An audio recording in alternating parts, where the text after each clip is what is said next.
What's up, guys? This is going to be the first play for UFC on ESPN Plus 28. It's coming up this Saturday, 5 o'clock start time for the early prelims. This was the first bet that I put in. These lines have been out now for weeks, so I noticed that it was starting to decline. I wanted to put this out now.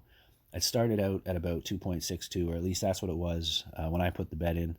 I noticed now that it's gone down to 2.5 or below.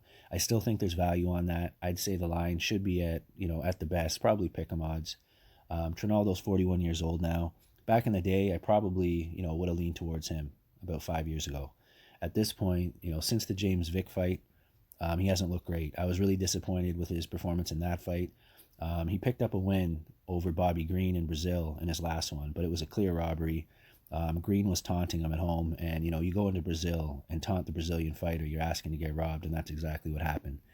So Makdessi on the other side, he has a 22-0 kickboxing record. I don't think there's been any change to that. I'm pretty sure UFC wouldn't obviously let him compete, so pretty sure he still has that undefeated record in kickboxing.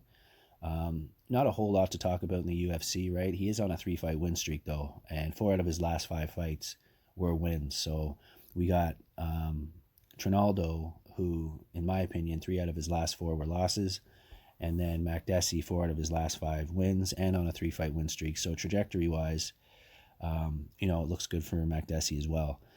When it comes to the skills, if Makdessi can keep it on the feet, I think that he might even be able to catch him.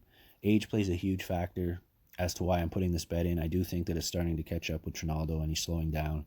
Makdessi, not the youngest guy, right? He's 34, but I don't think, the speed has caught up to him yet.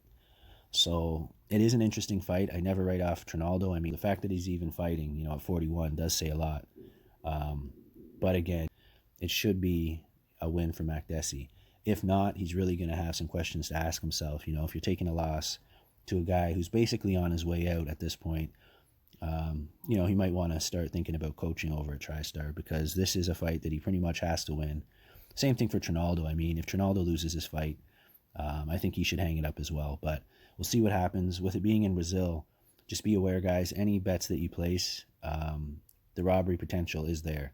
So make sure that there's value, or you're really confident before you pull the trigger, because we will see a robbery on this card. So, but that's about it. I'm going to wrap it up here. I will put out another bet video. I'll try to run through the whole card and break it down like that. Prior to this, I was just doing it, for the competition, but I will most likely, just do a quick run through, like I said, go through any parlay options that I'm looking at. There is a Bellator as well, so I'll try to get that out before Friday. But that's it, guys. I appreciate you for watching. If you haven't subscribed yet, please do. Hit the bell if you have already, and you'll get the plays as soon as they come out. But that's it. Thanks for watching. I'll see you on the next one.